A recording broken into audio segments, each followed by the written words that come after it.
Today's video, i-unbox natin yung in-order ko na electric fan kung okay ba ito. So, andito si Ate Bebeng, assistant ko.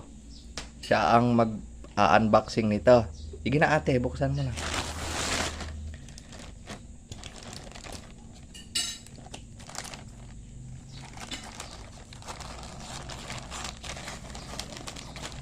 So, ayan. Nagupit na ni ate. Alisin mo na yung plastic ate. Tanggalin mo na yung mga tape niya tsaka yung bubble wrap. Dahan-dahan ate, baka masugat.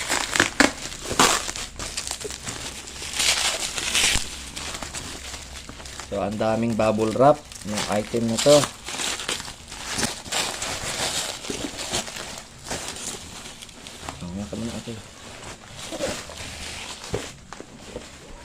So ang electric fan na to ay ceiling fan na 500 mm 12 volts ito guys.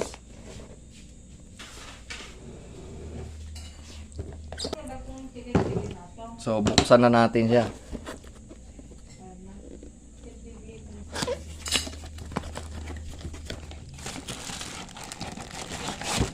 So ito guys yung yung laman ng niya, box. So may na siya, may kasama ng alligator clip. Bale ito pala yung kaya ito yung in-order ko na ceiling fan kasi 6 watts ito. 6 watts lang siya. Ito guys, bali in check kasi yung nakalagay 6 watts siya. Pang 12 volts. 12 volts. So tipid na ito sa ngayon sa ating battery. Ito ngayon kahit isabay ko sa isang ilaw sa gabi pag walang kuryente, magagamit na siya. Assemble na natin siya para matesting na natin. So ilagay muna natin yung mga niya. Mga pakpak niya.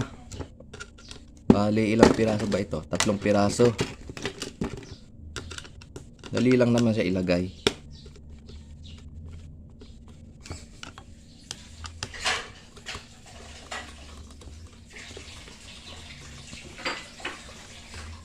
Bali mahal nga pala yung ganito na na ceiling fan. Hindi kaparehas ng ng AC na electric fan. Nasa 140-150 lang siya pag binili mo. Malaki na yung mabili mo pa. Mantalang ito, medyo maliit lang ito. Almost siya, kulang 400. Kasi siya 12 volts Naghanap ako dito sa palengke dito sa amin ng ganito, wala akong makita kaya sa Shopee na lang ako nag-order.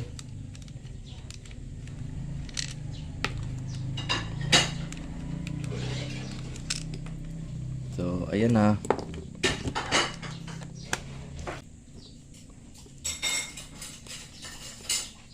Lahat pala guys ng ng gamit ko sa solar setup ko is 12 volts lahat. Kahit na may may inverter, pag na lang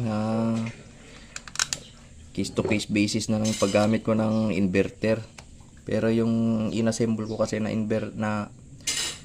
inassemble ko na solar setup is na siya, more on 12 volts na gamit. Kasi mas matipid siya, hindi nadadaan ng inverter. Kasi kung idaan mo pa sa inverter, yung inverter malakas din kumain ng battery. Ang katumbas nun is almost 8 8 watts. Parang gumamit ka na rin ng isang ilaw. So mas maganda i-direct na lang natin sa sa 12 volts. Hindi ka na maggamit ng inverter para konti lang yung makonsume ng mga natin appliances. So i-testing na natin. Nalagay na natin yung electric fan dito sa kwarto. So ito yung yung solar setup ko. Ito yung niya, yung output na galing dito sa LBD. So, i-ano lang natin, i-plug in lang natin itong crocodile clip. So, positive. Tapos dito sa negative. So, ayan na guys. Umandar na yung ano niya. So, ano siya oh, hindi siya maingay. Tsaka malakas din yung hangin niya kahit na maliit lang siya. Okay na ito pang kwarto para sa mga bata pag wala kuryente. So, yun lang guys. Salamat sa inyong panonood.